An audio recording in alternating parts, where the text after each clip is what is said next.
에스더서 1장 1절로 12절 말씀. 이 일은 아하수에로 왕 때에 있었던 일이니 아하수에로는 인도로부터 쿠스까지 127 지방을 다스리는 왕이라. 왕위에 있은 지 제3년에 그의 모든 지방관과 신하들을 위하여 잔치를 베푸니 바사와 메대의 장수와 각 지방의 귀족과 지방관들이 다 왕 앞에 있는지라.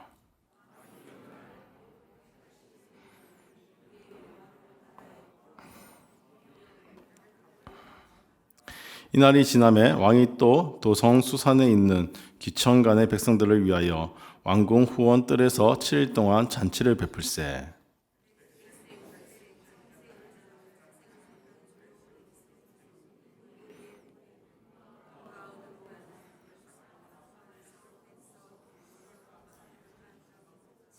금잔으로 마시게 하니 잔의 모양이 각기 다르고 왕이 풍부하였으므로 어주가 한이 없으며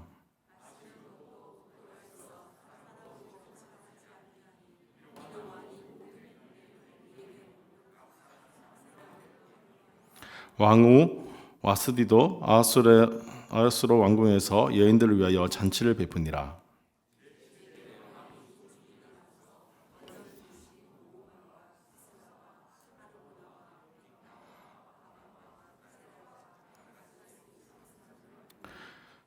왕후 와스디를 청하여 왕후의 관을 정제하고 왕 앞으로 나아오게 하여 그의 아리따움을 뭇 백성과 지방관들에게 보이게 하라 하니 이는 왕후의 용모가 보기에 좋음이라. 그러나 왕후 와스디는 내시가 전하는 왕명을 따르기를 싫어하니 왕이 진노하여 마음속에 불붙듯 하더라. 아멘. 오늘은 제가 에스더서를 말씀을 가지고 하나님의 관심, 교회라는 제목으로 말씀을 나누려 합니다. 오늘부터 제가 이제 에스더서를 함께 계속 한번 살펴보려고 하거든요. 기회가 되는 대로 에스더 1장부터 시작해서 쭉 한번 에스더서를 한번 살펴보려고 합니다. 왜냐하면 이 에스더서가 조금 독특한 그러한 성경 본문이기도 하고요. 또 그 안에서 하나님의 그러한 섭리나 하나님의 은혜들을 많이 발견할 수 있게 되기에 함께 은혜를 나누고자 하는 것입니다. 에스더서가 약간 독특한 성경인 이유는 많은 분들이 아시겠지만 이 에스더서에 하나님의 이름이 등장하지 않기 때문입니다. 성경임에도 불구하고 하나님이라는 단어 또는 하나님의 그러한 이름들, 이러한 것들이 등장하지 않는 것이죠. 이것은 우연찮게 이 성경을 기록하다가 하나님의 이름이 빠지거나 한 것이 아니라는 것이죠.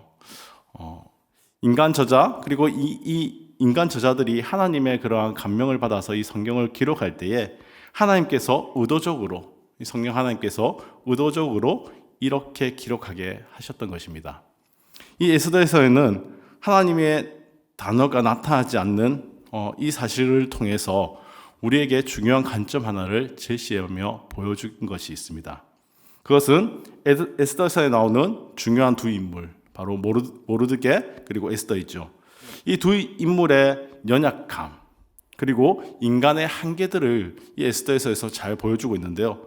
그 한계와 함께 또 보여주는 것이 그러한 한계 가운데 있는 자신의 백성들, 그 백성들을 이끄시고 돌보시는, 그리고 그 백성들을 위해서 역사하시는 그러한 하나님을 발견하게 되는 그러한 이해들이 이 성경에 담겨져 있다는 것입니다.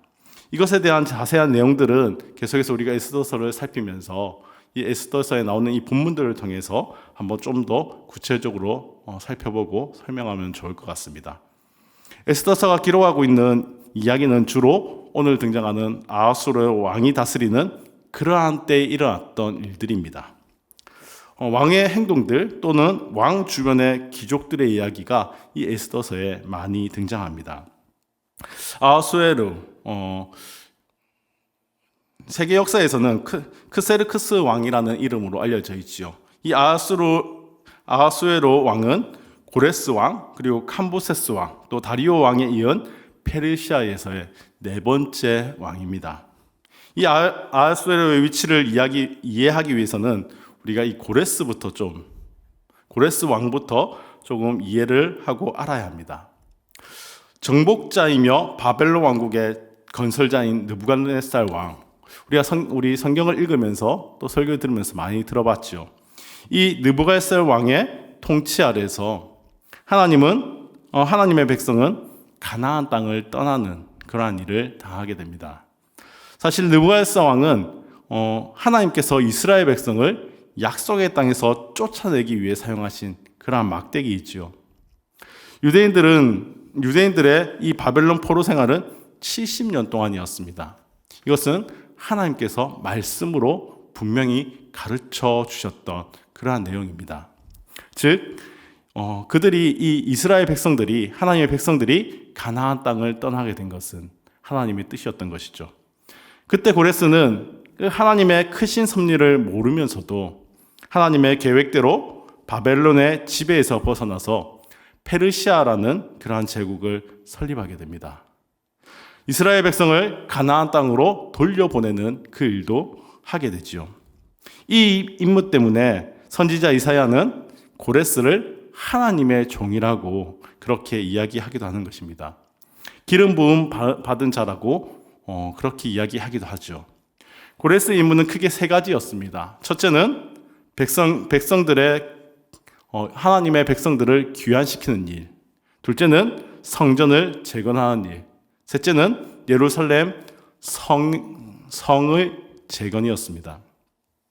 고레스가 이렇게 받은 임무는 고레스가 죽은 다음에도 계속해서 이어져 나갔습니다. 그리고 끝내 성취되었죠.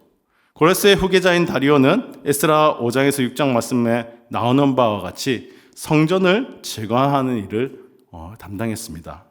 아닥사스다는 느헤미야에서 나타난 것처럼 예루살렘의 재건을, 그 중에 특히 예루살렘 성벽을 재건하는 일을 했습니다. 그리고 오늘 본문에 등장하는 아하수라의 왕까지 에스더서에 나타나는 것처럼 결국에는 고레스의 임무였던 이스라엘 백성들, 즉 교회의 보호를 계속해서 수행하며 왔던 것이죠. 페르시아라는 놀라운 큰 제국이 있었지만 그 제국의 왕들을 통해서 하나님이 하신 일이 무엇인가? 바로 하나님의 백성, 교회를 돌보시고 보호하시고 지키시는 일을 했다는 것이죠. 오늘 에스더서 1장 1절은 또 이렇게 기록합니다.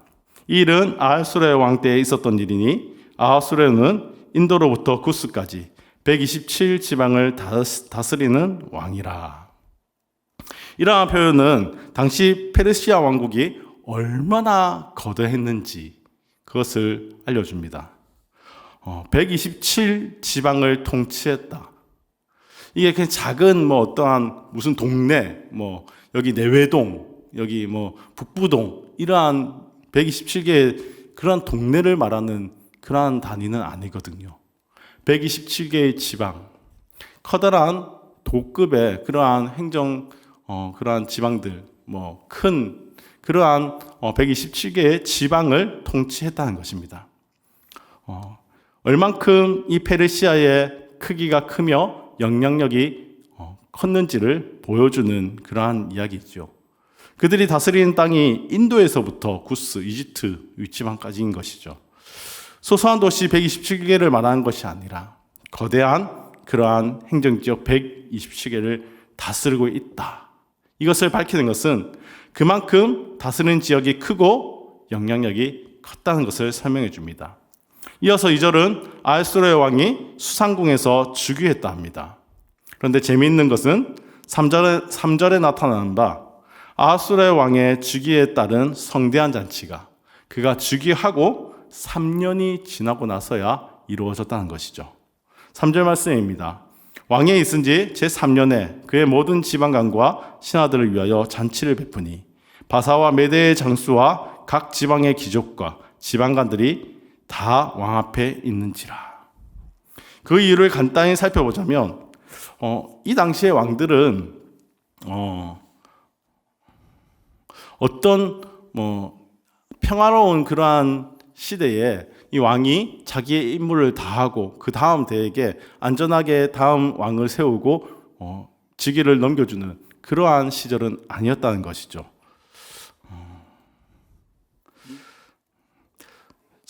선임의 갑작스러운 선임 왕의 갑작스러운 상황들, 때로는 죽임을 당할 수도 있고요. 또 어쩔 수 없는 그러한 상황 속에서 왕을 그만두는 그러한 일들이 일어날 수 있다는 것이죠. 그러한 상황 속에서 왕위를 받게 됩니다. 그렇기 때문에 대부분의 왕들은 즉위잔치를 베푸기 전에 주로 먼저 시급한 일들을 해결해야 했습니다. 전쟁을 한다든지 또는 어떠한 반란을 잠재운다든지 그러한 일들이 많이 놓여져 있었던 것이죠. 그러한 일들을 하고 그리고 나서야 이렇게 왕의 즉위잔치를 할 수 있었던 것입니다. 마찬가지로 아하수에로 왕도 그러했습니다. 역사적 기록에 따르면 그는 통치를 시작한 날부터 애국과 바벨론에서 일어난 그러한 반역을 억눌러야 했다라고 합니다. 그 일을 하고 난 다음 수산에서 지금 즉위식을 거행하고 있습니다. 그때 비로소 페르시아의 나라의 질서가 정상으로 돌아왔다라고 역사책에는 기록되어 있죠. 또한 이 잔치는 아하수에로 왕이 그리스 원정을 나가기 전에 왕궁의 세력을 과시하고 또 이제 리더들의 충성심을 모으기 위해서 전략을 짜기 위해서 베풀어진 것으로 보입니다. 그러기에 더욱더 과도하게 과시용으로 이 잔치들을 베풀었다는 것이죠. 이러한 상황에서 아하수에로 왕이 자신의 강력한 왕권을 과시하고 신하들의 이 충성을 받아내기 위해서 180일이라는 시간 동안 이 잔치를 벌렸다는 것입니다. 이것이 양적인 그러한 측면을 강조하여 보여주는 그러한 잔치이죠.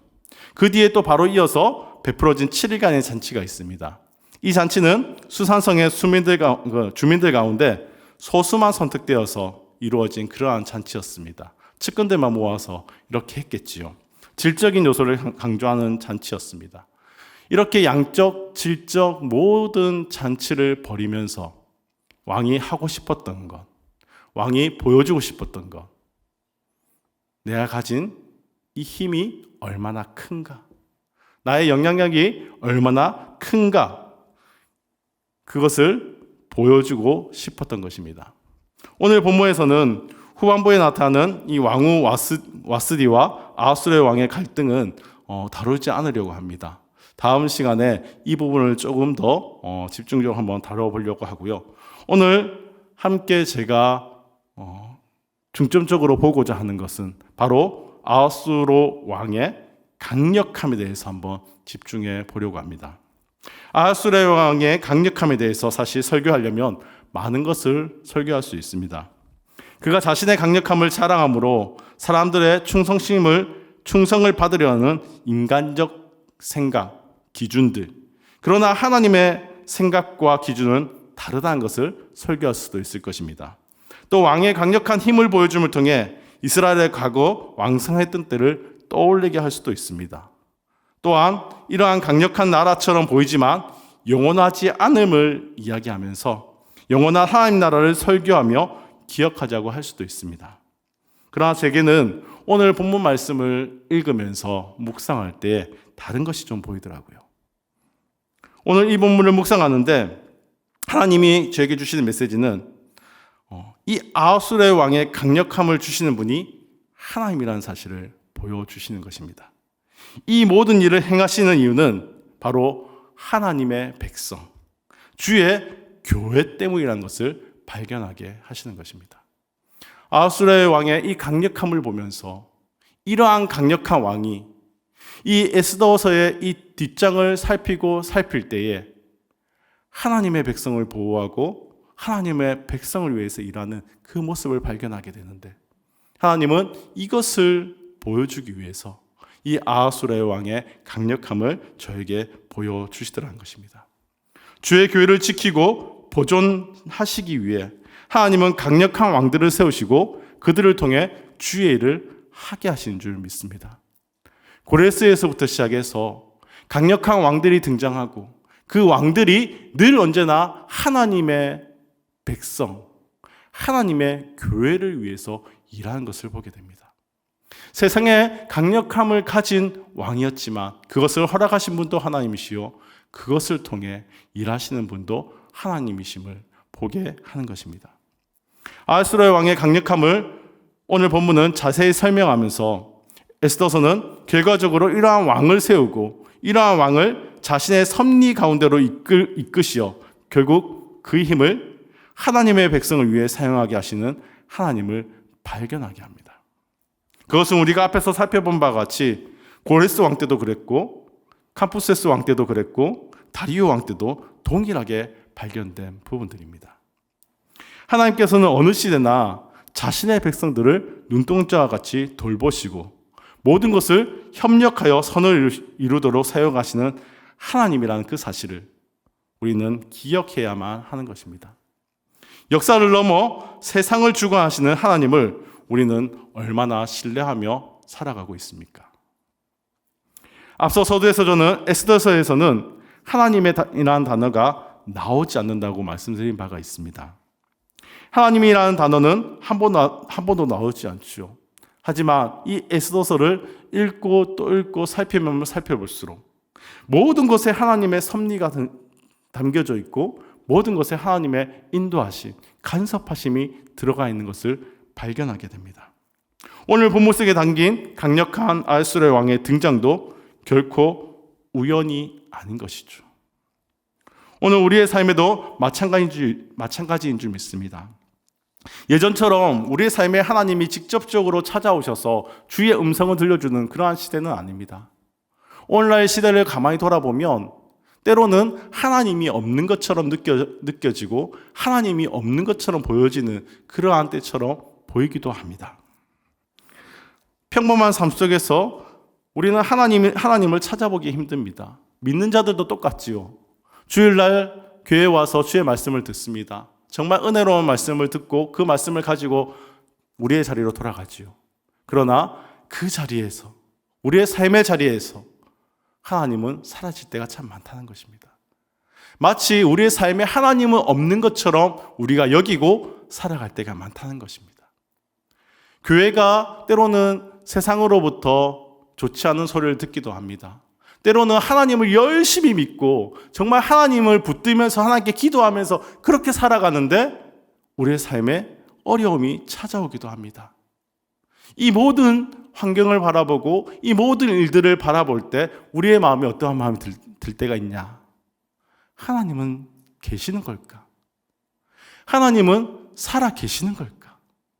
왜 예전처럼 그렇게 하나님은 역사하지 않으시고 왜 예전처럼 하나님은 놀라운 일들로 우리에게 나타나지 않으시고 잠잠하실까?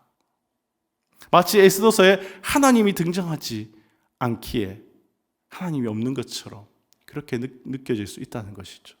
그러나 이 에스더서를 가만히 보시기 바랍니다.